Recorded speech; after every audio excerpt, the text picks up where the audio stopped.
Welcome to Sincerely Me, a podcast about self-discovery and inner work so you can cultivate a deeper relationship with yourself and show up more fully in your work and life. My name is Tallia and I'm honored to be your host. Hello, everyone. Welcome back to the podcast. It has been 3 weeks since our last episode, all because I took a little break to, get married and go on a beautiful honeymoon with my now husband, which is so weird to say. And you betcha we will definitely be recording an episode together, him and I, on marriage, on the wedding process, on relationship, on love.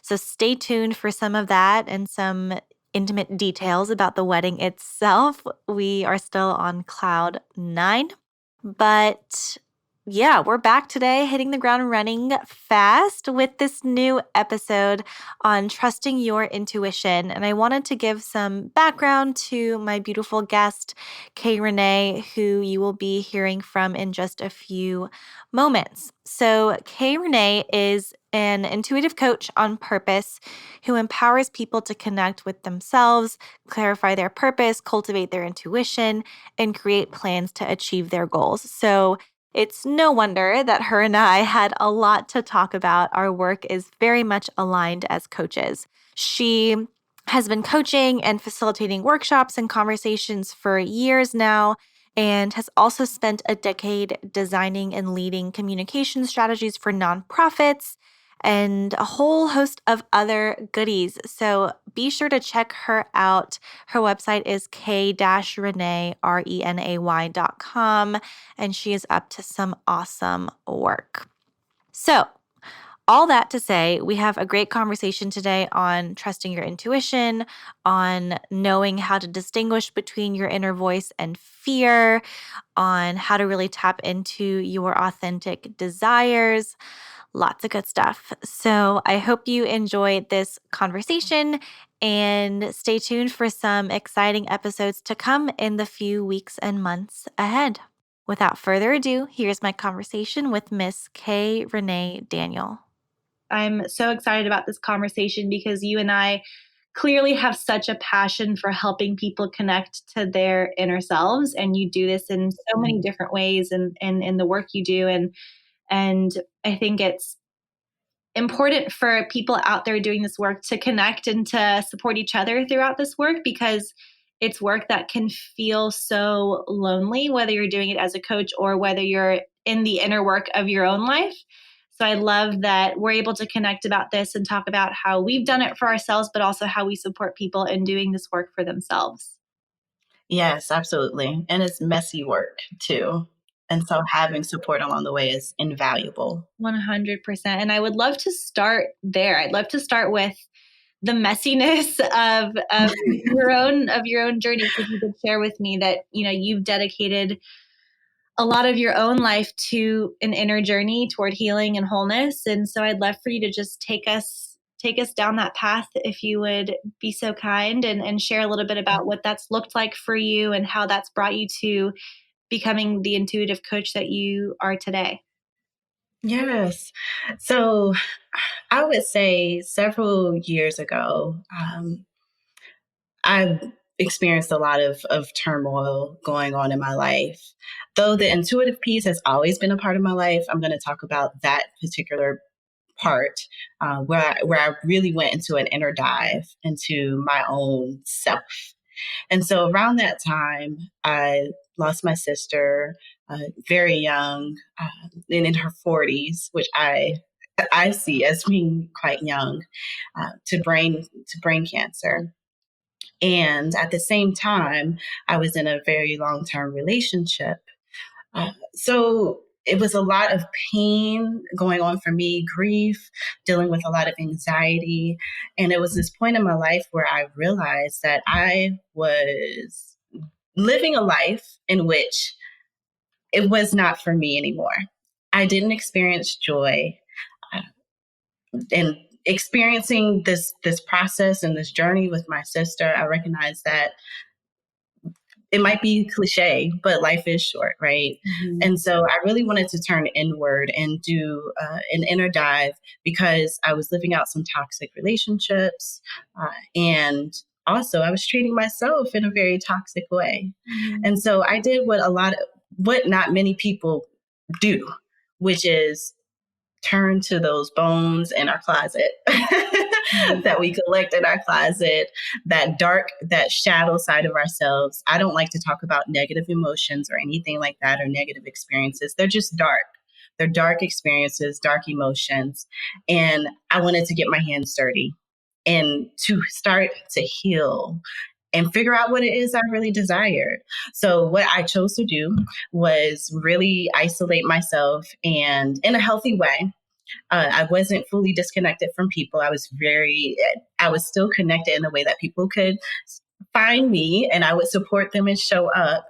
But I really wanted to use this time to tune into myself. And so I did a lot of reading. I spent a lot of time in nature, listening to music, really finding things that were calming and healing for me. And in that moment, a lot was revealed about what I saw as my purpose, what I needed to do for healthy relationships and dynamics. And I started to hear my inner intangible voice more loudly over time. And that deeply connected me to my own intuition. So during that time, I gained so many tools. I went through a healing journey. My relationship started to transform. Some dissolved, some emerged, and my relationship with myself, even more deeply, became more healthy. And I saw the greatness and the power, the strength, and the resilience that I had in ways that I had never seen in my life. Wow. Yeah. And I think it's so true that it's oftentimes in those, and we've had a conversation about this on the podcast already, is oftentimes our darkest moments are, those are when we're being called to build the relationships to ourselves, right? It's like you have no one else, but you have no other option but to become your own best friend Mm-hmm. and open the door of the closet and bring out all those skeletons and ask yourself the tough questions and like you said, have the support, still be able to feel connected to people, but also give yourself that quiet time, that time in solitude to really figure out what you want and what you truly desire. Yeah, absolutely. And creating healthy boundaries. And a lot of people don't understand it. And that was okay for me in my story. A lot of people didn't understand my process. But for me, it was very important that I created healthy boundaries for myself so that I could take care of myself. And like you said, it's just you. Sometimes you have to be your greatest advocate and cheerleader and have your own back. And that's what I was doing intentionally over time so that I could show up better for other people. Hmm. And I think that's such a great point you bring up because oftentimes taking time to be alone, taking time to get to know yourself, taking time for yourself feels wrong. It feels selfish. It's attached to a lot of guilt, maybe, right? If I'm taking time for myself, I'm taking time away from other people or away from other things that are just as important. But to your point, it's doing that work for yourself allows you to show up more fully for other people. We have it so reversed in the way we think about it.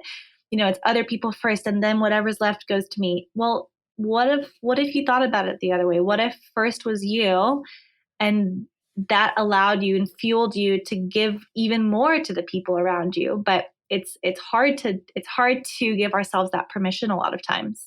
Yes, it is. It is because, like you said, a lot of people think it's selfish, but many times it's selfless Absolutely. because you are giving to yourself so that you can give to others even in greater ways. Mm-hmm. Mm-hmm. And I want to dig more into obviously the piece about intuition because that is the topic we're going to explore today. How to trust your intuition, how to cultivate your intuition and build that muscle. So talk to me a little bit about the part that intuition played in all of this for you. And then we'll dig a little bit more into what exactly intuition is and how it works. Yeah. So during my journey, like I said, I started to hear this inner intangible voice even more loudly and clearly. And so I started to pay attention. What are the ways in which my body is speaking to me that I may not have been paying attention before, which led me ultimately to some decisions that may not have been the best for me. And so as I became more in tune with how my intuition shows up and also paying attention to what was said in those moments to me, how to interpret those things, and to have the courage to trust what was coming up, I started Mm. to see over time things shift in ways that brought more joy to my life. So it was taking time to really listen to your body to see what was showing up for you, how it was showing up for you, and what it was trying to tell you. Yeah, yeah. And how it shows up is so different for different people.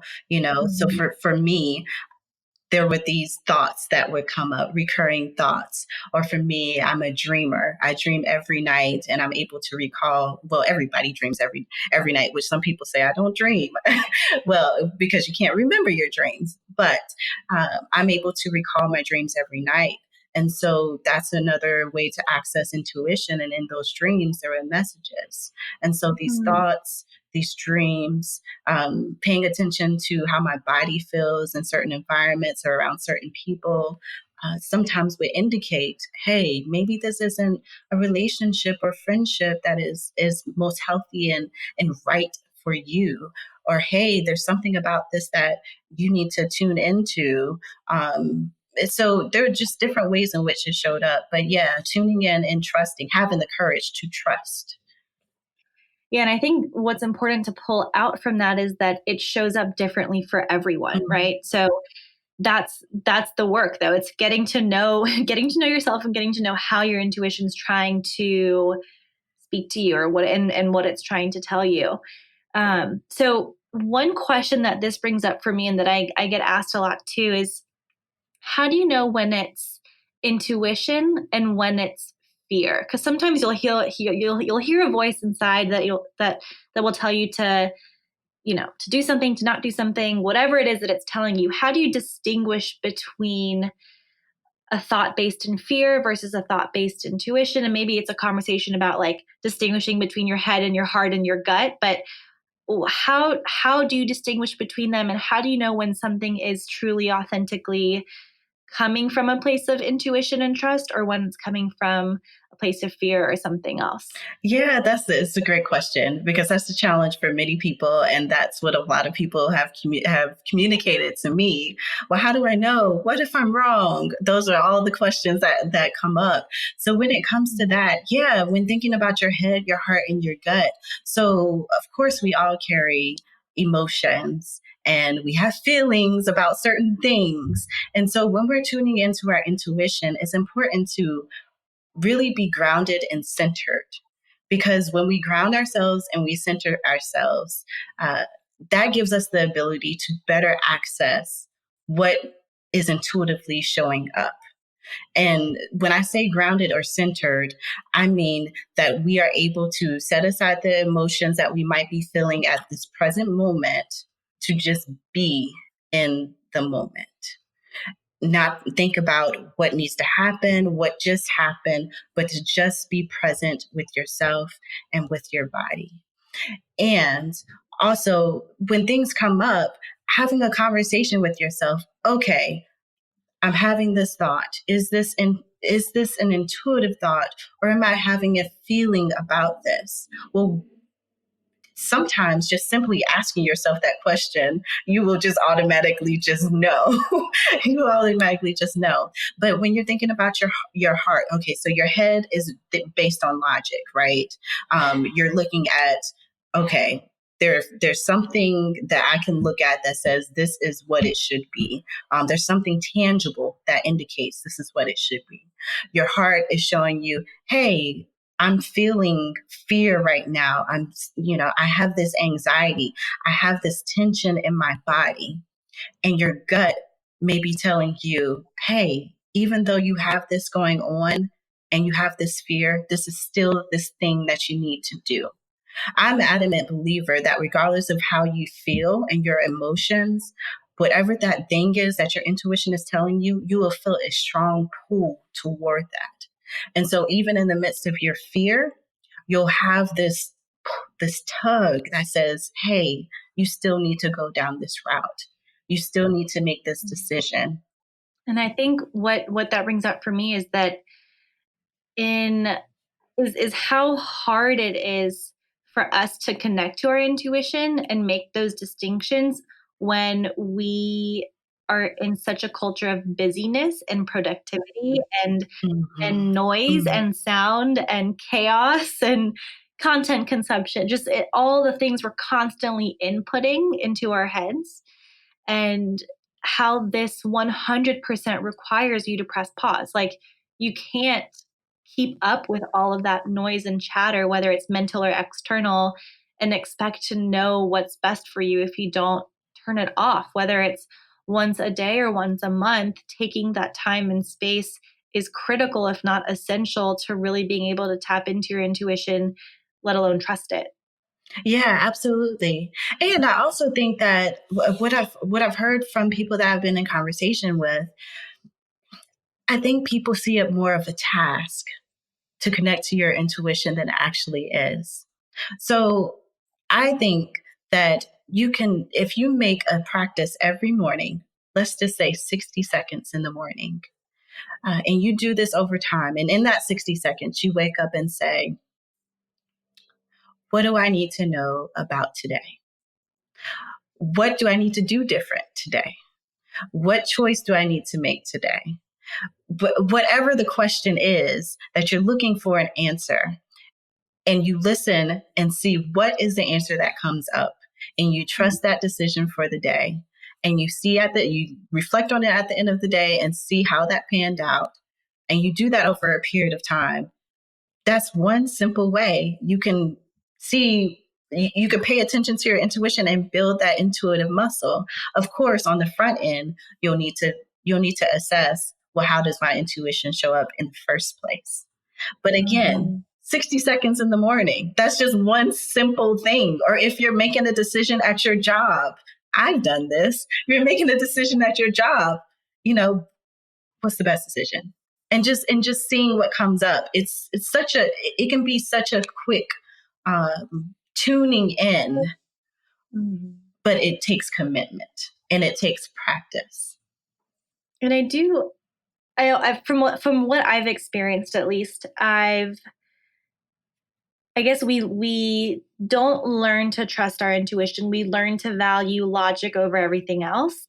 And I found myself knowing what my intuition says, but doubting it, and putting myself through like a painful hour, if not days, of trying to think about what the right thing is to do. And then I'll end up going back to what I knew in the beginning.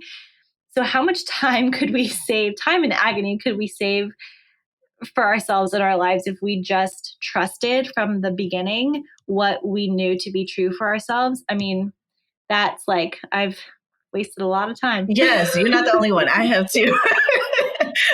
But that's what our culture and society, in the United States, in this context, has kind of created. Because what this reminds me of is some people thinking that they're not intuitive, but everybody is born with intuition.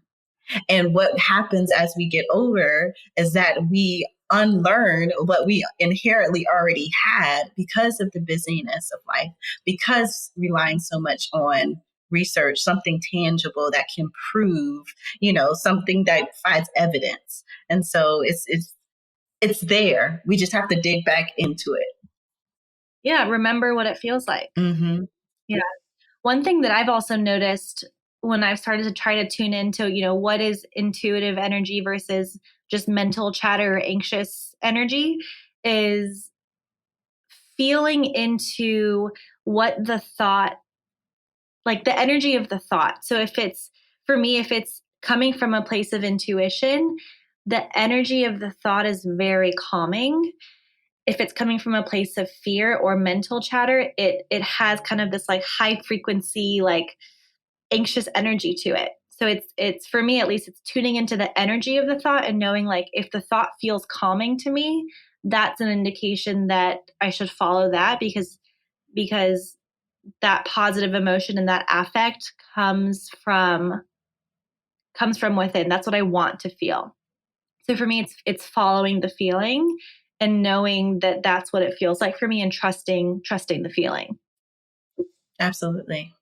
And again, it's taken time. To your point, it's a practice of really connecting to it and understanding what it's like for you. But once you can recognize how it's showing up, it's then being able to kind of become more sensitive to it and be able to pick up on it more readily. So you're, again, just finding ways to trust it and doubt it a little bit less. Yeah, yeah. Yes, absolutely. I agree with all of that. And accessing it again, even Deepak Chopra. So he says, in a simple way for you to access your intuition is to still the mind, quiet the mind, ask a question, feel the body. Mm. 3 steps. And it's in trusting what comes up. And to your point, when it's calm, when you're when you're feeling a sense of peace, and then this answer is revealed, just trusting it. Now, sometimes I will say I've gotten answers revealed that I don't like what the answer is. Yeah. I'm just going to be honest. Yeah. I don't like what the answer is, but obviously it's something that I need to do. Mm-hmm. And then once I actually trust it, the result is for my highest good, and it betters my life. Absolutely. Yeah. That's something good to note too, is like tapping into your intuition also means you're willing to accept things you might not want to hear, but trusting that ultimately it is for the best. Yes, yes. Yeah. And once you know, you can't unknow. Yeah. Yeah. So I also want to talk a little bit about the consequence. So what is the consequence of not listening to your intuition? So, we know it's important. We know how to do it. We know that it can help you in terms of making decisions and that are in your highest good. But what's the consequence to not doing it? And how do we, let's just start there. Yeah. So it shows up different for different people. But I would say, in general, it may be similar to what I experienced. You may be making choices in your life that aren't the best for you, that don't lead you to a life of meaning, to a life of purpose, to more joy, to alignment, and which can then it can show up in ways like, I've heard people who said, I knew that I shouldn't have gotten married. I knew that I shouldn't have taken this job. I knew that I shouldn't have turned down this street. And then I wound up getting an accident. I knew these things, like this is just something that I felt. Mm-hmm. But because they did not choose to trust what came up in that moment, what yielded from that was being in a relationship that was unhealthy, or they no longer desired, or being in a job that did not bring fulfillment, mm-hmm. or did not pay well, or brought issues to their life. So ultimately, it leads to decisions that don't advance our lives. It can lead to decisions that don't necessarily advance our lives in the way that puts us in alignment with our purpose. Mm. And that, I think that just gives people permission to know that it's enough if something doesn't feel right. That's enough. Like, you can talk yourself into or out of most things. Our minds are pretty smart. But if something doesn't feel right, listen to it.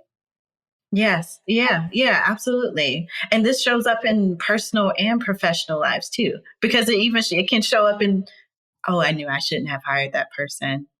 Mm-hmm. Mm-hmm. Or we shouldn't have made this business decision. Yeah. It's just enough. Feeling is enough, even when data is not evidence. Absolutely. Yeah. That's a good one.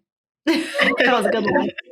And what I also want to touch on too is, and you mentioned this in one of your blog posts, if you have not yet checked out her blog, I'll be linking it in the show notes. There are some awesome posts that have a lot to do with the topic of intuition and how you know and kind of how to cultivate the muscle.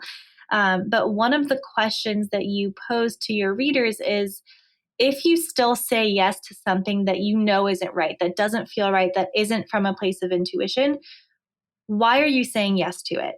That's a huge question, and something that I'm like personally struggling with a lot, because for me, it's a lot about people pleasing.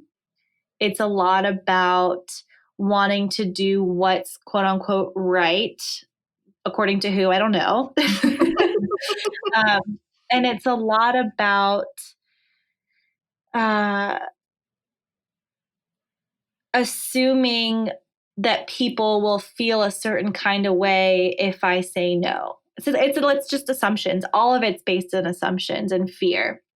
But I love that question. So if you still say yes to something that you know doesn't feel right, why are you saying yes?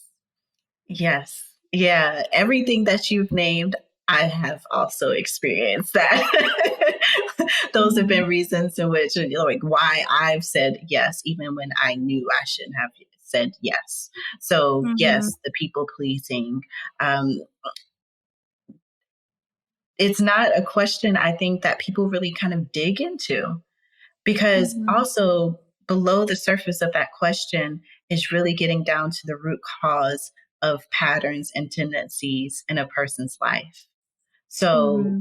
I would say for myself, going back to the example you gave of people pleasing, well, if I'm saying yes to this person and I realize, why am I saying yes? Oh, I just really want to please this person. I don't want to upset them. I don't want to disrupt, I don't want this relationship to go away. I don't want them to perceive me in a particular way. Well, how is that showing up in other ways in my life? Who else am I saying yes to? Or what else am I saying yes to that I really should be saying no to? And so, Mm-hmm. while it's also a part of intuition and paying attention to what's showing up for me, it gives me the opportunity to really dive in a little bit deeper into why I'm not following my intuition and what is the root Mm-hmm. cause of some maybe unhealthy patterns. Yeah. Yeah. The people pleasing one is huge. And the assumption that if I were to say, well, the assumption on both ends, if I say yes, then I'm assuming this will happen. If I say no, then I'm assuming this will happen. And when we're living life based on assumptions, who are we living life our lives for? You know? Mm-hmm. Yeah. It's it's yeah, we get very caught up. I get very caught up, at least in assuming how other people are going to feel and making decisions based on other people's assumed emotions. Yeah. Yeah. And even this past week, I got into a conversation with someone and we were talking about the whole concept of saying yes when intuitively the answer should be no. And part of it was around expectations, feeling like the other person or persons had certain expectations. Uh, but then I asked the question, well, did they say that they had these expectations? So Mhm. relating to your Yeah. assumptions, like assuming that there are these expectations, but who said that they're expectations? When really most of the Mhm. time, at least for me in my past, they're my own expectations. Yeah, that's what I was going to say next. It's like a lot of it's based on your own expectations and not allowing space for things to change, right? Maybe you wanted something and now you don't anymore. Or maybe you didn't and now you do, Mhm. right? So being kind with yourself in those moments of realizing expectations have changed. How can I come at this from a place of being kind to myself, from a place of trusting that what I want is possible, that I deserve what it is that I want? That's another big piece, is like how deserving we feel of the things we want. That could be a whole other podcast episode. But and yeah, coming back to the belief that if it is true for you and if it is something that's authentically connected to what you want, that it's possible, Yeah.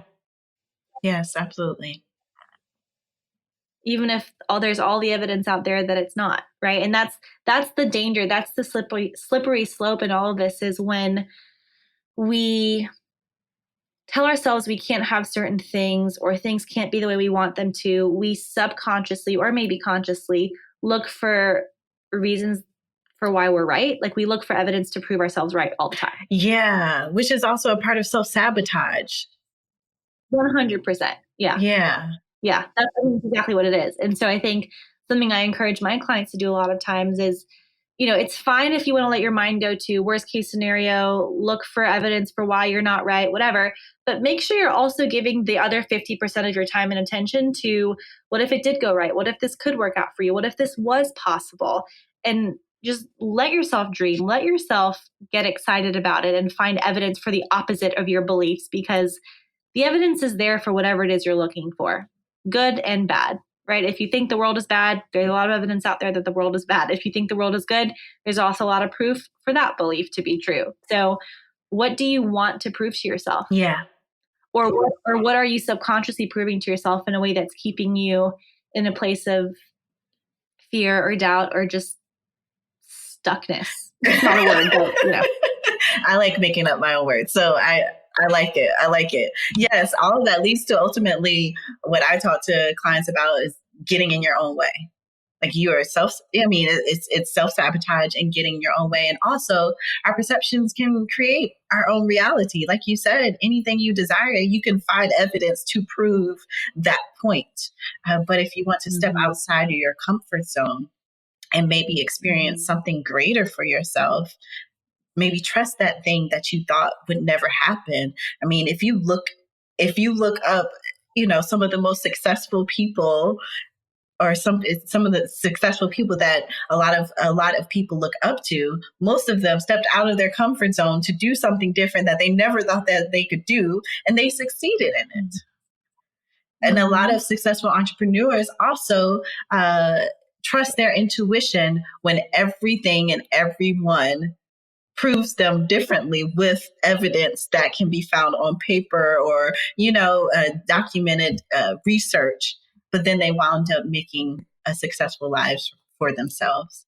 So, yeah, that goes back to belief. mm-hmm. You have to believe that it's going to be possible in order to take any kind of action. Otherwise, it's a risk that's not going to feel good. Mm-hmm. Yeah, you'll only take the risk if you feel like it's going to end up with some type of reward. So how strongly do you believe that the reward is possible is the main question. If you're thinking about taking a step in one direction but aren't sure about it, what can you build some certainty around to help encourage you to take that first step? Yeah. Yeah. I also raised a question for people and even for myself.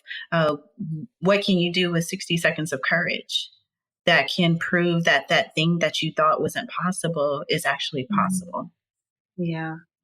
Yeah. And a lot of this is about your relationship to fear, right? Not to say that the people who've done big things were not afraid, but I think they learned how to work with fear instead of letting fear get in the way, or they realized that I'm never really not going to be afraid. So how do I accept that fear is a part of this process and decide to partner with it and collaborate with it to still move closer to where I want to be? Yeah, I love that. How do we partner and collaborate with fear? Well, and that's something I talk about a lot too, is like at the end of the day, fear just wants you to survive and be okay, right? You and fear both want the same thing: your success, your survival, for you to thrive and flourish and be alive and happy. If you want the same thing, why do we constantly work against something that wants the same thing we want? Mm-hmm. Mm-hmm. It's a way to think about fear in a way that shifts the focus from something that we need to be resistant to something that we can actually feel grateful for, right? Like, you're rooting for me too. You just want me to be safe. Thank you. Let's figure out how we can move forward together, because the way that I've been thinking about you and working with you has not gotten me anywhere. So let's work on this and figure it out. Yeah. And the other thing is, so when you were talking, what that makes me think about is how do we lean into fear, and in anything that we are fearful of, once we face it, it loses its power and we're able to take some power back. So what if fear is providing us a way to gain more power and feel empowered in our lives? Yes, I love that. Yeah. We spend too much time not wanting to feel afraid when really letting yourself feel afraid might be the first step. Might be the first step. Yeah. End of sentence. That's it. Oh, goodness. Okay. The other question I had for you that came up when we discussed what we wanted to talk about on the podcast was how obviously intuition plays a part in this, but for a lot of us, we talk about, wanting to listen to our intuition, wanting to make choices that are aligned with our truth and who we are in order to feel more balanced or in order to have a life of balance. But you talk instead about a life of harmony. So I would love to talk about the difference between living a life of harmony versus a life of balance and how intuition plays a part in that as well. Sure. So a while ago, I was talking to one of my dear friends about balance, and she actually introduced the word harmony. So I'm not going to claim that as mine. I give credit where credit is due. So it came up in that conversation, and it made me think more intentionally about it. So when we talk about a life of balance, or people talk about with work-life balance, or there are many ways in which it shows up. A lot of times people are thinking, okay, let's just say for the sake of example, work and personal lives, work-life balance, 50% work, 50% personal life. So they're looking for the scale to balance itself out. But in all honesty, that's just not what happens in reality. And so at one point, work may be more demanding. And so that may take up 75% and personal life is 25%, but that's just for a moment.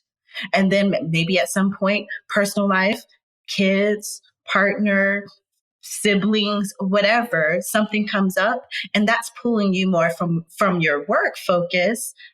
And you have to lean more into that. So that means that if that's the case, that's a life off balance. But really, for me, it might be a life imbalance because I'm showing up for my family or for my friends because that's what I desire to do and that's what they need. And I want to support them right now while still doing my job to the best of my ability, which doing my best looks different every day. So I talk about a life of harmony because when we're talking about a harmony, it just means that everything is in one accord. Everything is in agreement. So it's not that it's not that I am not satisfied in any aspect of my life. It's that maybe one aspect of my life is calling for more attention today than another aspect of my life, which can shift tomorrow, which can shift the next day.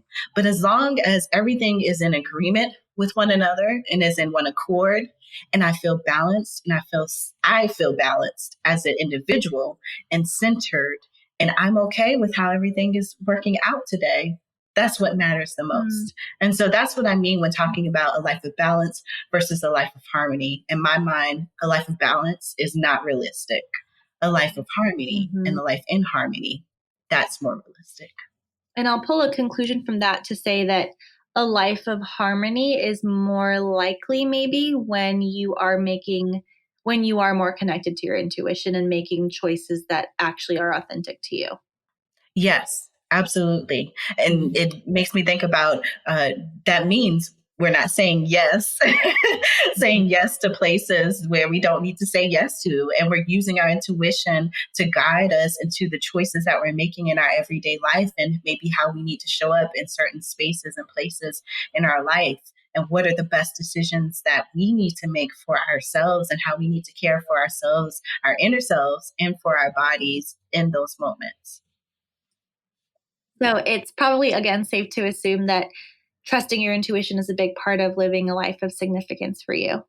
Yes, it definitely is. I use my intuition pretty much on a regular basis to guide me and also really to help build a track record of trusting it, because the only way that I can trust my intuition is if I trust my intuition. And over time, document how Yeah. it's showing up, how it's showing up, uh, if the result of me following my intuition is exactly what's best for me, if it feels Mhm. good, or was it emotion that I was driving a particular decision? Was it ego? And for me, living a life of significance and meaning is being connected to the sound of the genuine within me. So being quiet and still enough to notice my intuition, to notice what's emerging within me, which is connected to my purpose. It also means for me, again, to live a life in harmony, right? And to aim each day to be the best version of myself for myself first, and then for others. Uh, and then also to identify my gifts, not just for my personal use of my gifts, but how I can use my gifts in a way that provides meaning, supports other people, and it use my gifts in the world in some meaningful way.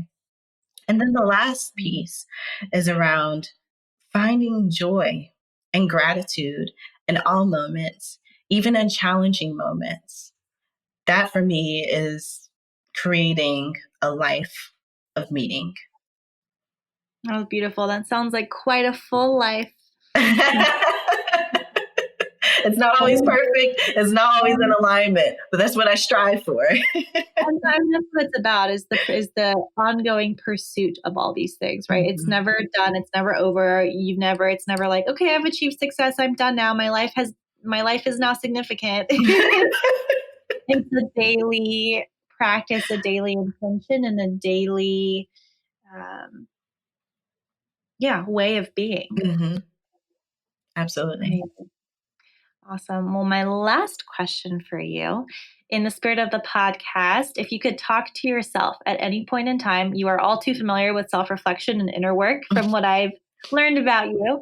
But if you could write a letter to yourself today, who would you write it to? Past self, present self, future self? And what would you say to yourself today?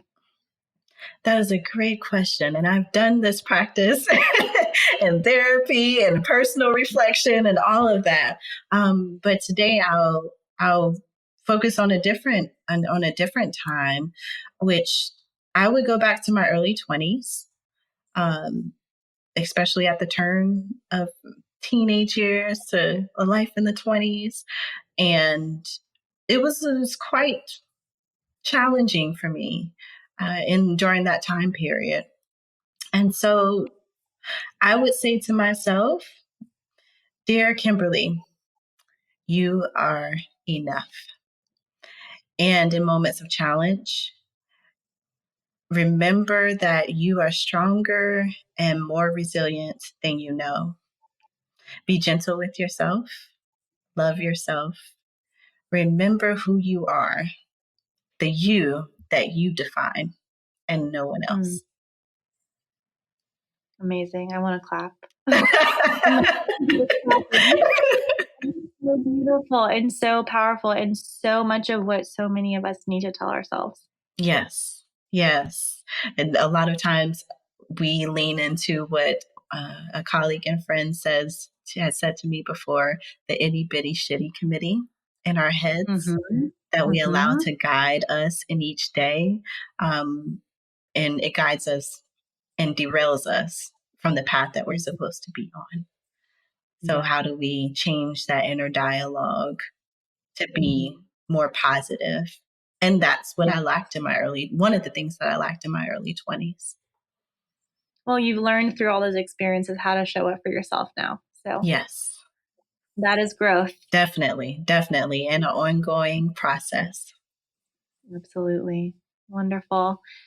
Well, my last question to you, I know I said that with the question before, but this is my last question. Less of a question, more of an invitation for you to share with our listeners.